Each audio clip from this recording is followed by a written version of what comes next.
welcome back to the Emily Knits channel. My name is Emily. I am a knitter and crocheter in my mid-30s, based in the north of Nottinghamshire in the UK, where I live with my husband and our 2 dogs close to Sherwood Forest. Today I have a bit of a different video for you, and I've been really excited to film this one. So this is essentially my 2025 reflections, 2026 plans video. I did one of these last year, and I think I released it like sort of between Christmas and New Year, maybe even like New Year's Eve, and I'm filming this on like the 14th of December, and I'm hoping certainly to put it up the same day. So I'm a little bit earlier than I was last year, but I've been really excited to film this. I think I said in that last video last year, I get quite reflective this time of year. I'm quite a reflective person anyway. And this time of year I get quite reflective, thinking about what worked, what didn't, what I want to take into 2026 and what I want to leave behind in 2025. So I've been in that mood definitely for the last couple of weeks, and I'm really, really ready to film this. So that's what we're going to do. We're going to do a bit of a knit and chat. I'm going to be knitting on, weirdly, when I filmed this video last year, I was knitting on a Musselburgh for my dad. And this year I'm knitting on a Musselburgh for my father-in-law this year. I think I'm pretty much exactly the same place I was in the Musselburgh for my dad, which is really strange. But I am, exactly the same. I'm at the point where I am just pure stockinette in the round. So I'm going to be knitting on this whilst we're talking. I'll try and keep it down so I'm not like putting it in front of the camera and in front of my face, but I will also try and not look at it too much whilst I'm knitting. You may hear a little bit of clicking needles because the mic is here and it's metal needles, but I hope it's not too off-putting. So yeah, we will jump into it. I'm not going to touch on what I'm wearing because we're going to touch on that in a minute when we talk about successful knits from the year. But I will say where you can find me before we properly get going. So you can find me on Instagram, Ravelry, Ko-fi and email, all of which will be down below in the description box, along with a couple of affiliate codes for Iris of Iris Makes, who we're going to talk about in the Successful Knits, and Babylon Leather. You may have seen in my last podcast video last week that I'm currently making another bag kit that they very kindly sent me. So there is an affiliate link in the discount below to get any of their leather bag kits at an extra 10% discount. And the reason I wanted to mention that in this episode is that stacks. So currently they have a site-wide discount running up in the run up till Christmas, and I think it's quite a high one. I feel like it might be like 20, maybe even 30%. You can stack my code on top of that, so you can get yourself an additional 10% off on top of the already sale prices. So I would very highly recommend you go check that out. But yeah, that's all I wanted to say up front. Grab a drink. I have a cup of tea.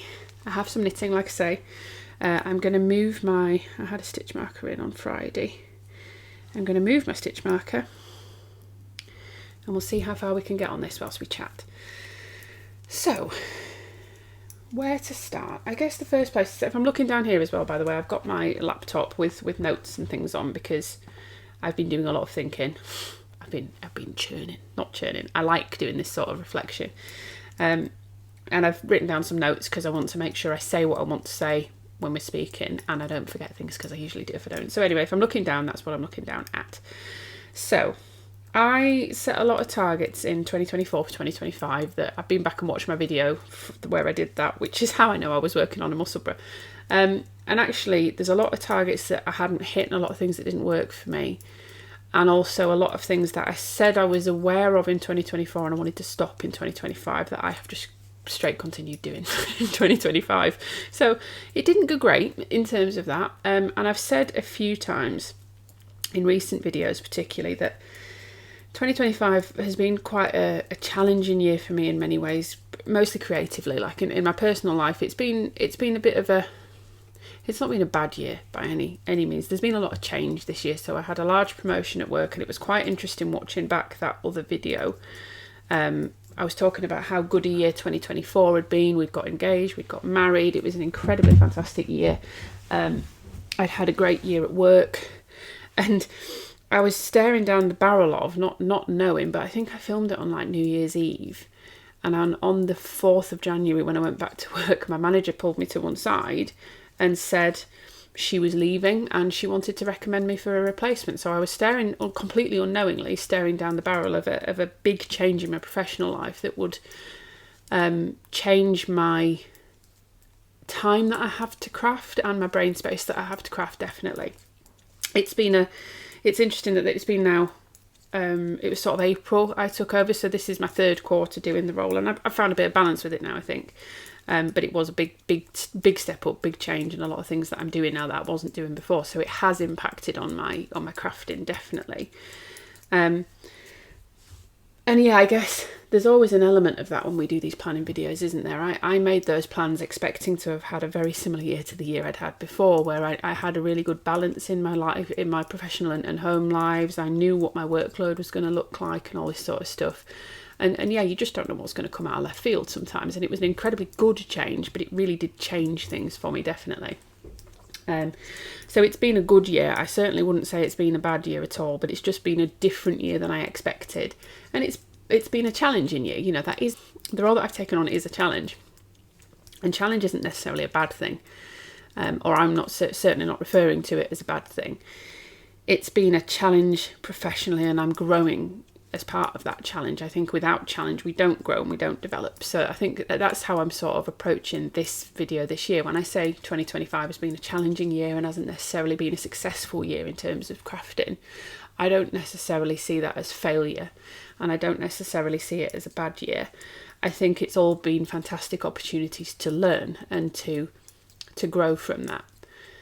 So that's how I've approached it this year, definitely. So a couple of things that I was going to mention, particularly there were some particular targets. So the first thing I think we've already addressed, because I did sort of a stash busting update in the middle of the year. I had very optimistically said last year, said in 2024 that in 2025 I was going to put myself on a yarn ban. Sorry, that happened last year as well. My own hair wrapped around the yarn that I'm working. And again, when it's a gift for someone else, it doesn't need my hair in it.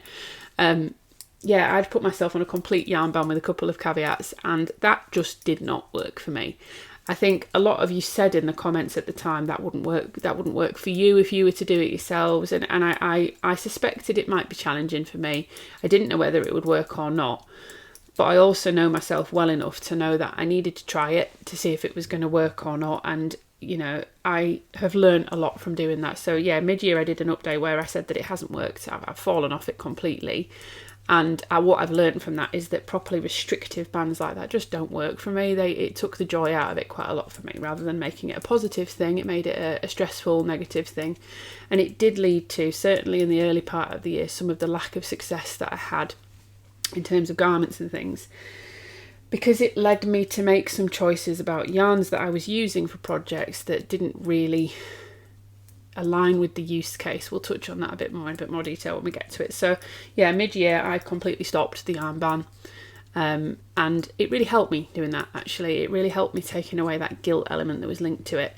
And I found that as soon as I'd taken that restrictive ban out of it, I found that it had made me much more mindful about buying, and now I haven't really, in the back half of the year, no, I don't think I really have at all. There's maybe been a couple of things that I've purchased that I've got caught up in the moment, and I've got caught up in the sort of FOMO of it, particularly like pre-orders on things like Halloween boxes and stuff. But in the sort of latter half of the year, really, I haven't really bought much in the way of yarn. And what I have bought has been bought with projects in mind. So I've bought it and then I've either cast it on straight away, or it is lined up to be used in a project in the imminent future. And I'm actually really enjoying that. So that's something that I've sort of learned from 2025, is that being really black and white with it doesn't work for me.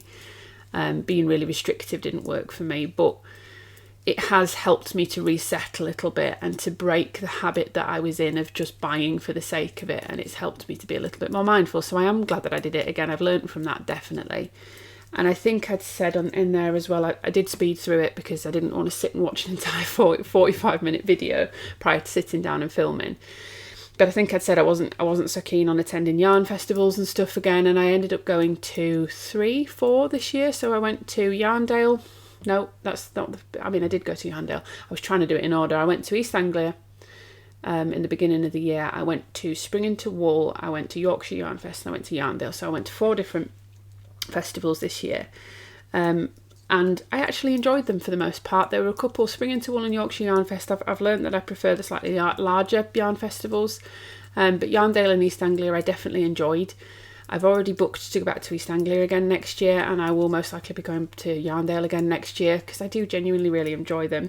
My husband and I have talked about maybe going to one of the ones overseas in like Berlin or something like that. He's half German, so going with a German speaker is very useful. So potentially some more further afield ones. And we've also talked about maybe going to like Woollygood Gathering up in Edinburgh. We both love Scotland, so going to something like that a bit further afield would be great. And I will definitely be taking you guys along for the ride if we do that. I will also be podcasting East Anglia and Yarndale and everything again as well. So yeah, that didn't, I can't remember if I actually firmly said I didn't want to go to yarn shows, but I didn't sort of stick to that at all.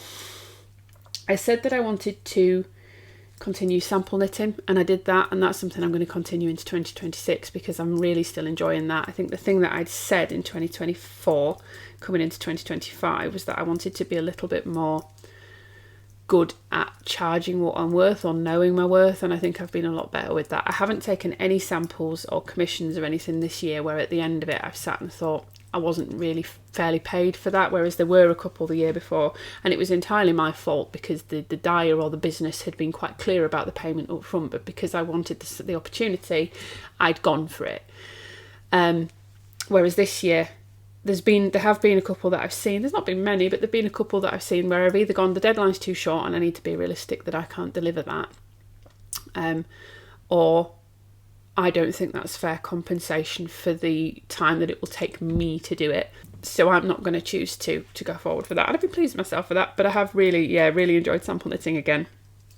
So that's going to be something that's going to continue into 2026, definitely.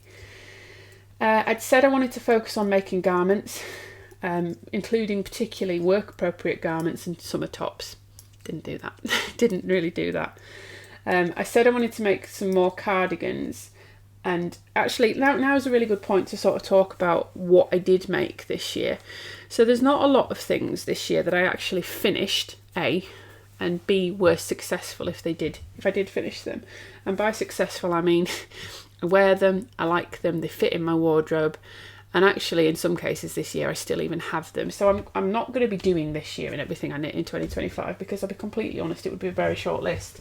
And I have basically these and this, which are really the only things that I've made for myself this year that I would consider to be successful, i.e. they've been loved, they've been worn, they have been in heavy rotation, and say I still own them. There's been a few things I've made this year that I don't even still own. I've either donated them, I've frogged them, or in a couple of very, very notable cases I've just completely binned them because the yarn was not something I would use, was going to be a nightmare to frog, and I wasn't happy enough with the quality of it that I thought anybody else would benefit from it. So yeah, that has definitely been a learning this year, I guess, or from this and from sort of analysing this, I've been able to be a little bit more sensible about what fits in my wardrobe. I knew there was another one. There was another one. There's the Olympic cami as well by Maya. When I was picking these out earlier, I was thinking there's one more garment that I've missed and I can't think what it is. I have another, the Olympic cami by Maya Deglon, which needs to go in here, and I'll put a little bit of a picture or something in because I'm going to show these and talk through them a little bit because there's only 4 garments, but 5. So yeah, these are really, this is when I say it's not been a very successful year of knitting. Obviously the sample knits I've completed in there as well. There's some gifts, and they're still ongoing. But in terms of garments for me, this is it. So what I'm wearing is one that I did most of the knitting on this in 2024. It was a test knit for Mariev Wedge of In Her Skein. It was a secret test knit for Liner magazine. And I finished everything I needed to do for the test, and I hadn't finished the second sleeve. And because it was a secret test for Liner magazine, there was a little bit of time at the end, so you need to hand in. Generally, this has been my experience with any secret tests for magazines and things, is the deadline is quite well ahead of the actual release of the magazine, because it gives time for the designer to sort out what they need to. So I'd finished most of this in 2024, but I needed to do, I can't even remember which sleeve it was, not that it matters. I didn't have the second sleeve done at all, so I finished the second sleeve early this year, ahead of the magazine production release, which I think was in like March time. By the way, I'm really sorry if you can hear noise in the background. My washer's running, and I know I got a comment on it last time. There was a banging noise in the background. That's what it is. It's my washing machine running. Unfortunately, the downside of working full time during the week and being free to film on weekends means that often that's the time when I need to do chores and things as well. But yeah, anyway, so I finished this in early 2024, ready for the release, so I could send proper finished photos and things like that. And I genuinely do love this. This is one of the more, I don't even know what the word is really. I guess more neutral, sensible pieces in my wardrobe. Everything else that I've got here is bigger weight yarn. This is fingering weight yarn on 3.5mm needles, and it's this all over textured pattern. I don't know if you can see it on camera because I'm using the rear facing camera. But it's got this all over, almost lacy texture, with very nice details all across it. And I really like this. So I made this in a single strand of woolly knit. And I've learnt this year that I really quite like a rustic yarn, a hardy rustic yarn. This being a perfect example, there isn't a single, I mean, there's some ever so slight little pills on it, but there aren't really any signs of wear. And this goes really well over the top of a lot of different things. It goes well over the top of dresses that I wear to work. It goes well over the top of t-shirts with jeans. And I've worn this a lot. This was very successful. The others are, so we've got the Amelia top by Iris of Iris Makes. I mentioned Iris in the opening when I was talking about affiliate links. This is a DK weight summer top by Iris. There is a fingering weight version of this as well. It's called the Lily top, and as far as I'm aware, it is pretty much exactly the same, maybe with some slightly different details, but it's just, that's a dog hair sticking out the top of there. But it's fingering weight as well, rather than DK. And I made this in, don't mind that, I have woven the end in, I just haven't trimmed it. I made this in James C. Brett Cotton Waves in the shade WVO3, I think. So this is 100% cotton, and I really like this. My only thing with this is that I wish I'd made it in a solid colour instead of a self-striping colour, because I wear this a lot and I would wear it more if it was in a solid colour. But yeah, I really, really like this. This was the one of two summer tops that I made. The fit is excellent on this, and it was really, really fun to knit. It's DK weight yarn on something like 4.5mm needles at quite a large gauge. So it grew quickly.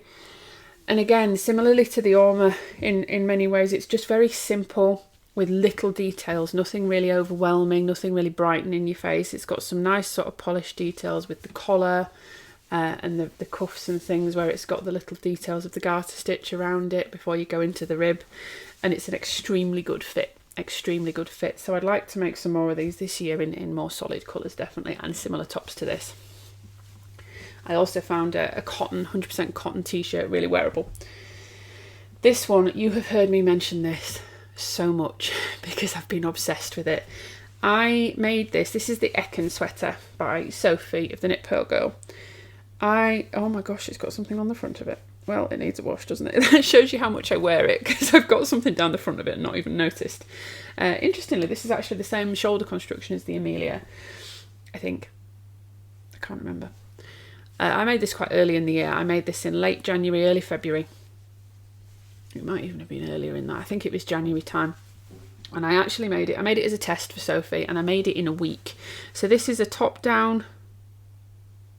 I don't know what I think it is different construction than that actually, but it's got a really interesting shoulder construction. Big oversized sweater with this beautiful mock neck, and just it's got split hem. It's quite simple but very effective, and my most favourite thing that I've ever made. This is huge on me now. So it was big when I finished it. It grew a bit more than I expected in blocking, or I think I'd maybe picked the wrong size and it was a little bit more ease than I wanted. And now it's even bigger on me because my shapes continue to change a bit throughout the year. But I still wear this all the time. This is my go-to cosy sweater. So I made this in Kremke Soul Wool in the shade Chestnut, I think it was, in the main is the brown. And then I didn't have enough of that for the whole thing. So the main pattern is intended to be done in one colour. You could absolutely do this in one colour. I used contrast colours for the cuffs and things because I didn't have enough. So it's Drops Alaska, I think just in the shade dark grey for the cuffs and the collar. But again, it's worn very well. There is a little bit of pilling on the Kremke. I don't know if you can see that there, but this gets so much wear, and there is barely no signs of wear on the Alaska really. There's again a little bit of pilling, and I've worn this loads. So again, simple, plain, sort of again striking details. The striking thing for me with this is the contrast cuffs and collars, but again not very, still quite understated. Very easy to wear, very easy to throw on, and that's the same with all of these. They're easy to wear. I don't have to think about what I'm pairing them with. And the last one, actually there's 2 patterns by Maya. So the other pattern that I haven't got here that I was going to mention is the Olympic Cami by Maya Deglon, which is a really lovely, there was a fingering weight version, I made the DK version, really simple cami construction. I made again in 100% cotton in this beautiful cobalt blue colour. I would definitely make that again. And the other thing by Maya is the White Day cardigan, which I tested for Maya towards the back end of the year. And this is gorgeous, so much so that I'm already planning on making one for a friend and making myself another one. It's a really, really nice cardigan. Again, similar to the others, this is a simple construction with very considered detail. So this is a saddle shoulder construction with really interesting shaping in the saddles rather than on the body. And then the rest is entirely stockinette, except there is I did the version without the tuck stitches, but you can do tuck stitches on the sleeves to give it a bit of extra interest. I just did it very plain. And again, the interest with this is really considered details and an interesting colour. But again, it goes with so much in my wardrobe. It's easy to wear. It looks great. And yeah, really nice finishing details with the double knit button bands, the folded cuffs and things like that rather than ribbon. So again, sort of quite sophisticated, quite understated in many ways, but with a little bit of interest. I made this in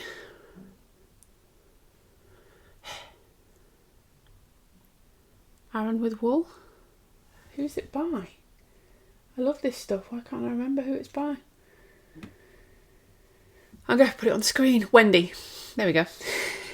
I swear sometimes that's the trigger, saying I'm going to have to put it on the screen makes me remember. Wendy Aran with wool. And I think it's 75% acrylic, 25% wool blend in the shade Pine. Really wearable, machine washable. Again, similar. So they were the only things I've made this year that were sort of successful. And what I've learned very much from those and from looking at them is what I sort of, and what I'm trying to carry with me into 2026 is what I have valued, the things that I've kept, have been the things that are wearable rather than novelty. Novelty is not the right word.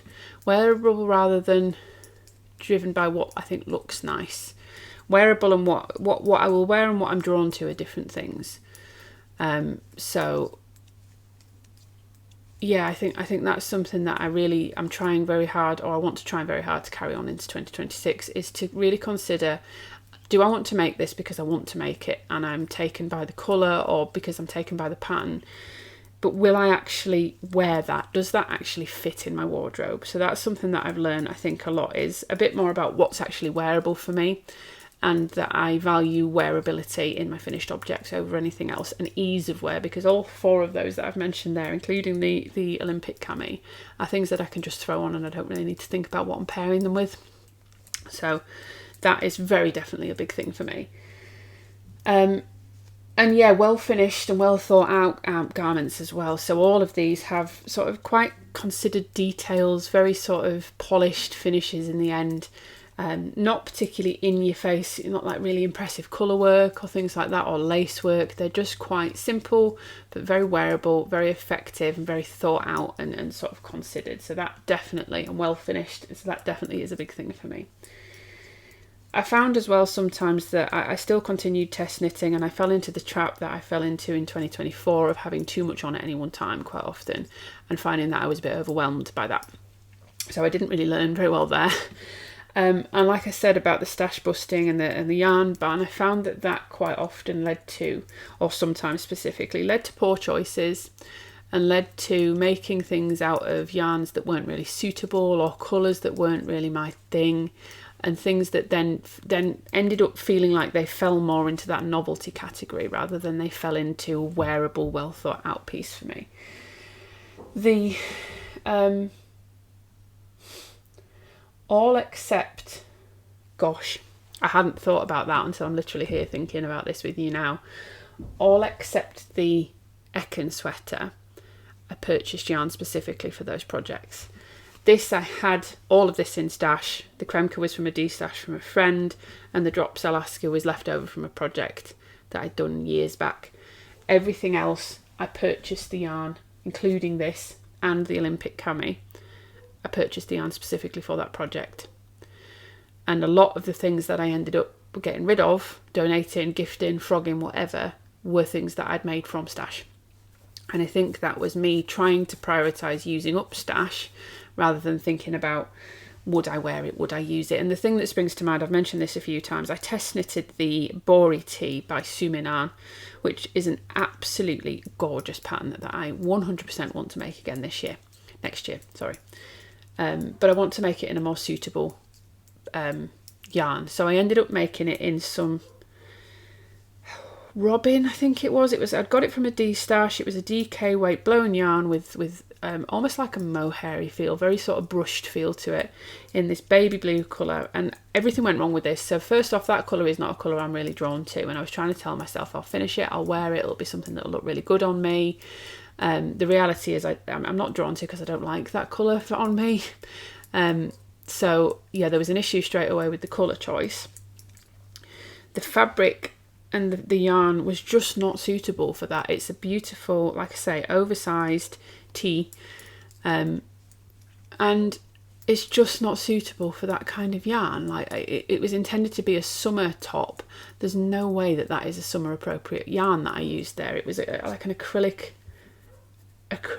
and something blend. It was so warm, and it did almost feel like I'd held a strand of mohair with it. So just not at all suitable. And then the third thing that did happen a couple of times with stash busting and with trying to only knit from stash, and certainly happened here, is I didn't have enough of the blue to complete everything. So I ended up doing, I think it was the ribbing on the sleeves in white of the same yarn that I had in stash. And it wasn't looking good anyway, but that little bit of white on the end of the cuff just made it look like a nurse's uniform, and it was the death knell for that. So I'll be honest, I finished it, I didn't block it, I didn't weave my ends in, I just binned it. I didn't want the yarn back. I didn't think it would be suitable for anybody else, given the really poor fibre choice that I'd made there. And I didn't want to look at it anymore, so I binned it, and I binned the rest of that yarn because there was no way I was going to use it. So yeah, there was certainly better choices that needed to be made with things like that. And that came from stash busting, from trying to push myself to use up stash and things like that, and from banning myself to buy new yarns. So yeah, definitely not the most successful for me on that. And what I've decided to do instead, or what I've taken into 2026, what I'm trying to bear in mind, and this is where I am reading from my list, so I'm going to pull my laptop up, apologies, is yeah, I really want to have more mindfulness over my project choices. Like I said, will I wear it? Does it fit in my wardrobe? Does it fit with my lifestyle? Prioritising things like that, rather than I like that looks cool, or I like that colour, that looks cool, and actually stopping myself and considering, yes, but will you wear this? Does this fit with outfits that you have in your wardrobe? I saw somebody say recently, and it was on Instagram. It wasn't a knitting or crochet creator. I think it was a fashion account, which I don't really follow many of them. But I'm sure she'd said something like,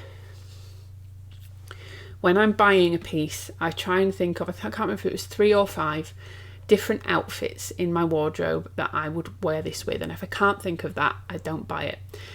And I think that is important for me moving forwards. I need to think about, if I want to make something, 3 different things, either scenarios where I would wear it in my life, or outfits that I already have in my wardrobe, or things that I have in my wardrobe that I could pair it with to make an outfit. And if I can't think of 3 of those, then I'm not making it, or I shouldn't be making it in that yarn, whatever.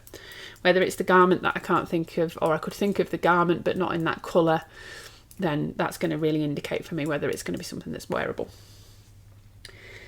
And using stash where it makes sense, but not using stash to the exception of everything else. Allowing myself to buy yarn if I want to and if I need to finish a garment, but letting it be intentional and allowing the joy to come back in that, rather than it being a guilt-driven thing that it was earlier in the year.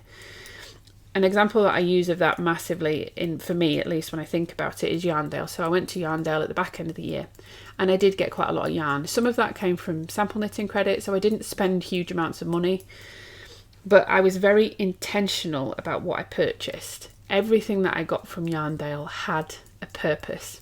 It had a pattern it was aligned to, and it wasn't just an exciting skein that I thought I could use. It was bought with a project in mind, and I think that is much more sensible, sustainable, intentional for me moving forwards. If I want to buy yarn, fine, but what am I going to make with that yarn? Don't just buy it because you think you'll use it. What are you going to make with it? And only buy it if you've got something in mind that fits, that fits in those first couple of categories as well, that is wearable, that's polished, that makes sense in my wardrobe, and that I know I want to knit.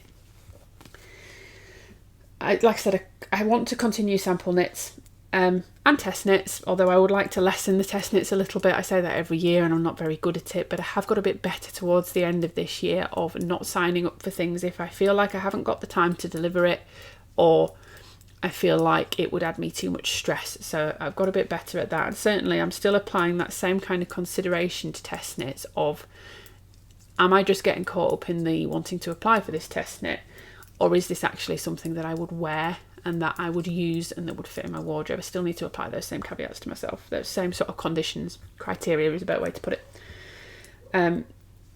And I've really enjoyed this year gift knitting. In sort of back end of November, early December, I'm doing quite a lot of gift knits, and I've still got some more that are on the needles, case in point. And I want to continue doing that, but I'd like to try and spread that through the year a little bit more. I'm going to talk about that in a second, but particularly one sort of type of garment I've got, or accessory, I've now got quite a lot of people in my life that really appreciate that. So if I can spread the making of that throughout the year, that makes it a little bit more easy for me come December as well, and I think that'll be good. So what I thought, and what I decided to try and do, I wanted to try and have something to keep me on track, but have something just to keep me mindful, just to keep me aware. And I was really, really inspired by Yeji of And Made Co.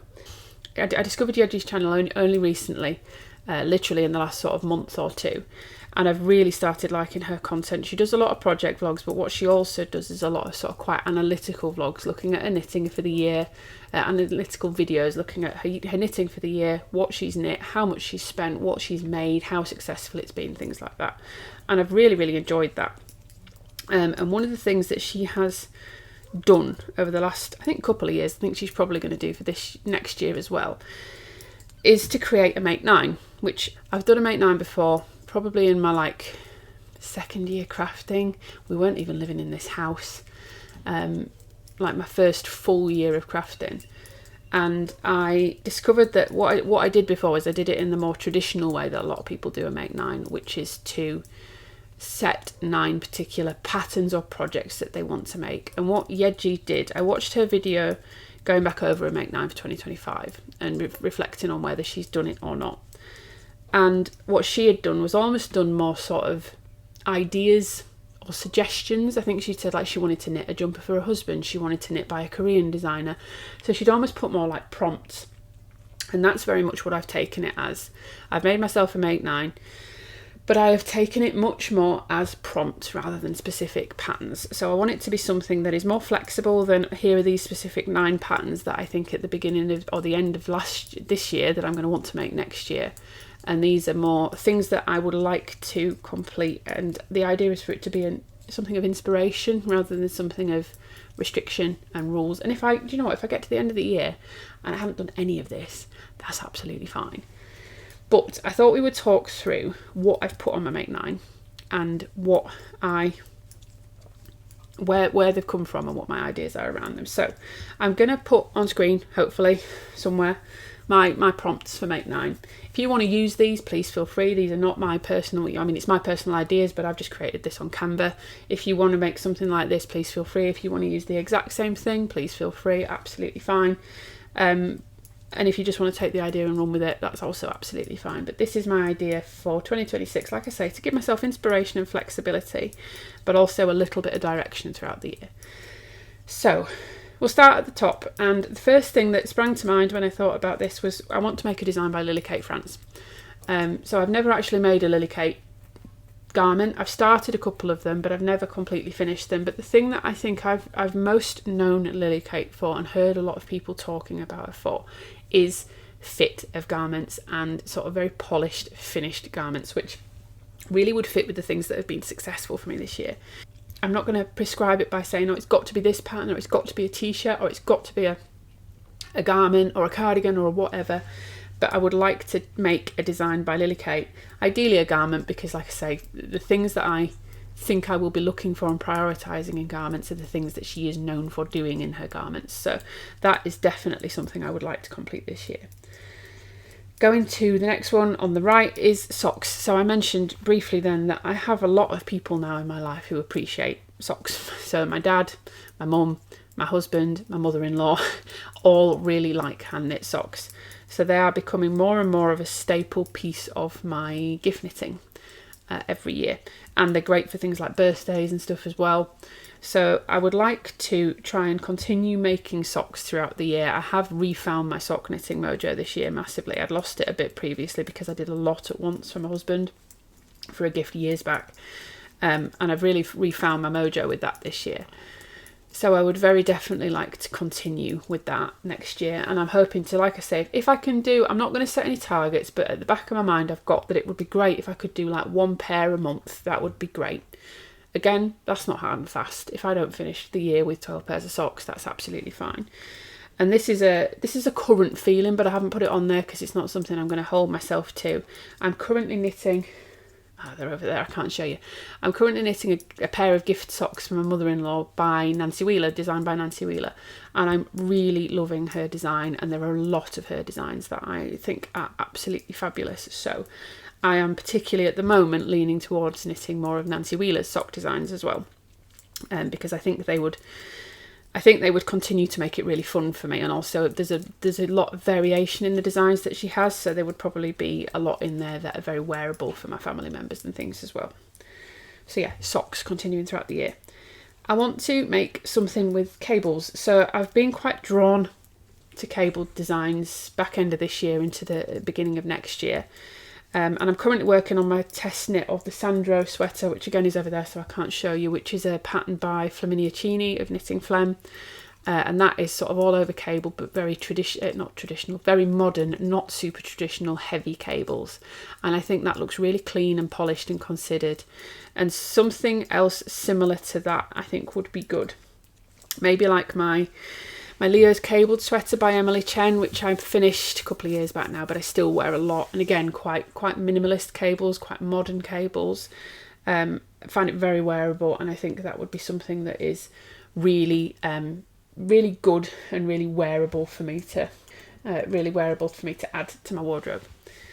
A slip over. I should say as well, there are definitely overlaps with this. I could probably combine about 4 or 5 of these in one go, maybe 6 even, but I'm going to try not to, because I'm going to try and use this as inspiration throughout the year. I'd like to make a slip over. So I made a slip over this year, and I really like it actually, but I just don't wear it because it's the colours. The colours are a bit too bright and in your face. So I made it with black as the main colour, and then silver and bright red as contrast colours. And it's those that, whilst they're lovely and they're incredibly striking, they don't make it super wearable for me. So that one hopefully will be ticked off relatively early in the year, because I'm planning on making the Tetra slip over by Rachel Costello. I got yarn from Yarndale for it. So hopefully that will be that one, and that will be ticked off relatively early in the year. But a slip over is something that I keep thinking could be very wearable for me in my wardrobe, and I'm keen to try one and see how much I actually do wear it. And if I wear it a lot, then that's something that I make more of in future.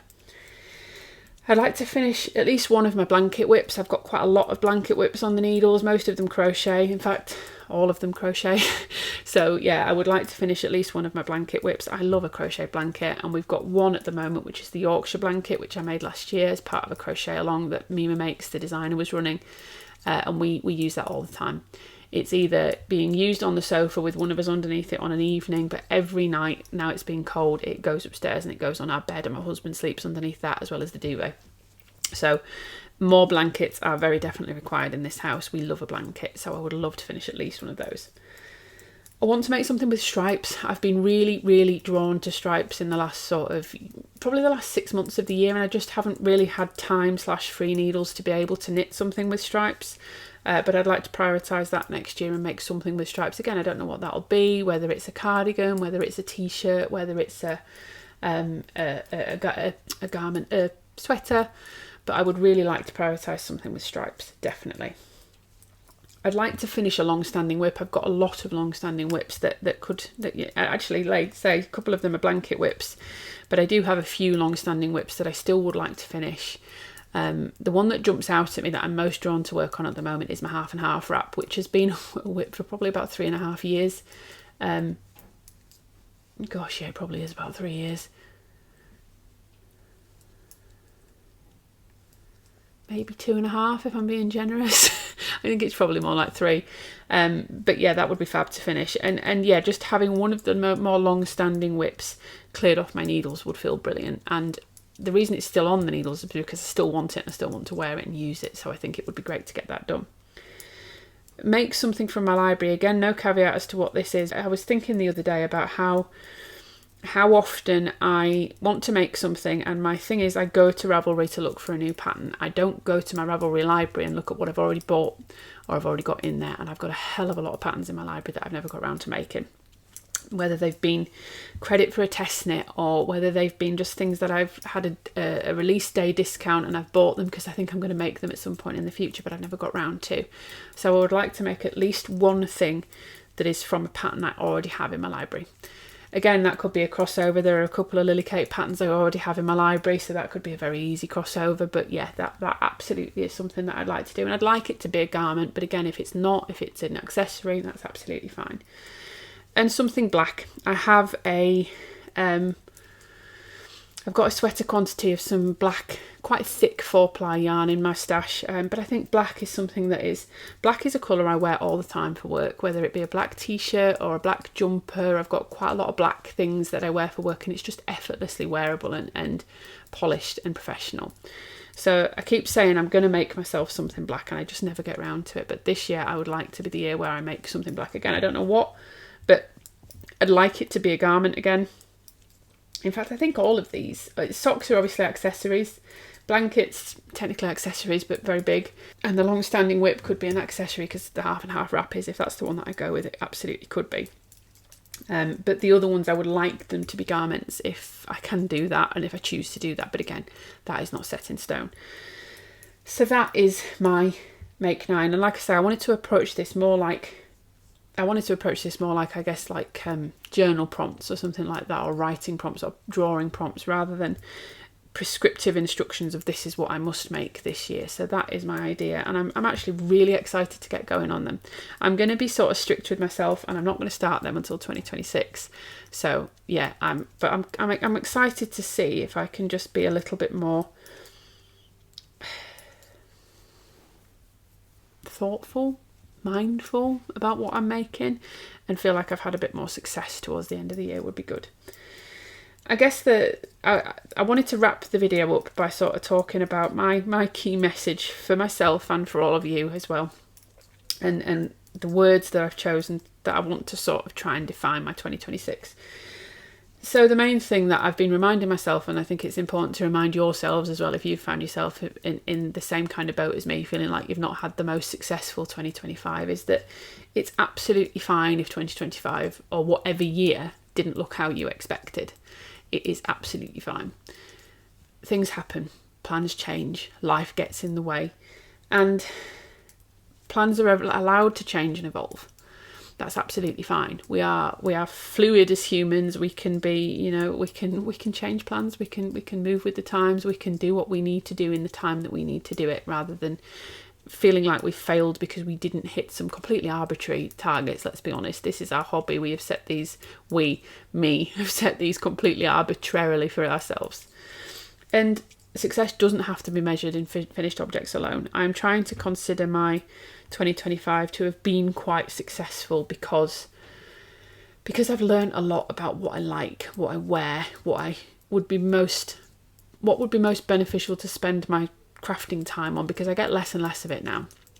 I still get quite a lot compared to a lot of other people, and I'm completely aware of that, but it has lessened this year with the change in my job and the change in brain space that brought about. So it definitely has.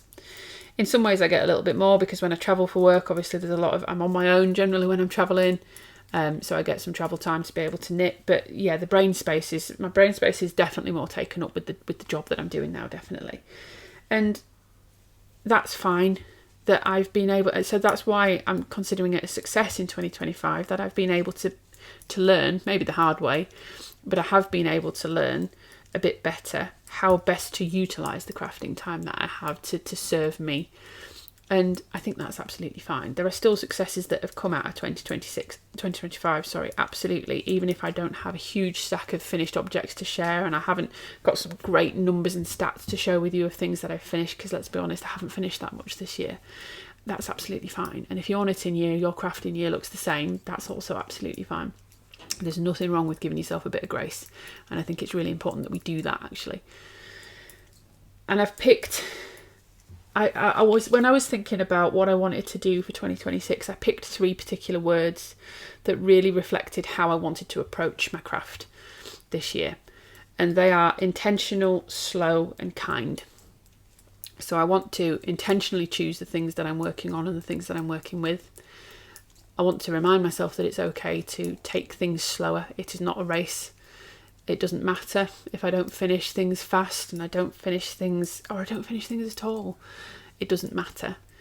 And I want to be kind to myself and to treat myself with kindness, and to remind myself that it is okay to give myself that grace and that space to do my hobby and to hobby however I see fit for myself. So yeah, that is what I'm hoping 2026 will be. I am very much looking forward to it. Very much looking forward to it.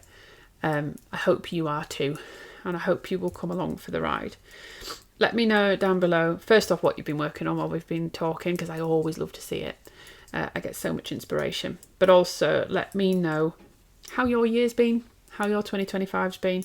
Are you feeling a bit like me, like it's gone a bit by in a bit of a blur and you don't really know what happened? Or are you feeling like you've really sort of... Currently, this is going to be very topical. This isn't going to come back around next year. But currently, there's that John Hamm meme doing the rounds at the moment of him being in some sort of zened out space and clearly looking like he's sort of blissed out while he's listening to some club music. I don't know where it's come from, but it's brilliant. And it's everywhere. Are you feeling like John Hamm at the end of this year? Are you feeling that sort of bliss of, I am not that at the end of this year. But if you are, and you've had that absolutely brilliant year, tell me what's worked for you. Share with us down below what worked and what's led you to feeling like that. And what are your plans and hopes for 2026, craft-wise or otherwise? You know, have you got huge life events coming up in 2026 that you're really excited for? Let me know down below, because I really genuinely love to see. But that all that remains to say now is thank you very much for coming and spending your time with me. I hope you've enjoyed it. I hope you found some inspiration. I hope you found some space and some grace for yourself if you've not felt like you've had the most successful years. And I hope you've got some good timing on your crafting. I actually have done, about an inch on my muscle bra? Quite good really, given that a lot of the time I was forgetting to knit. So that's quite good. But yeah, thank you very much for being here and joining me. And I hope you will continue to be here and join me into 2026. Thank you very much for watching, guys. I hope you've had an absolutely brilliant afternoon, evening, weekend, whatever it is, wherever you are. And I'll catch you on the next one. Bye, guys.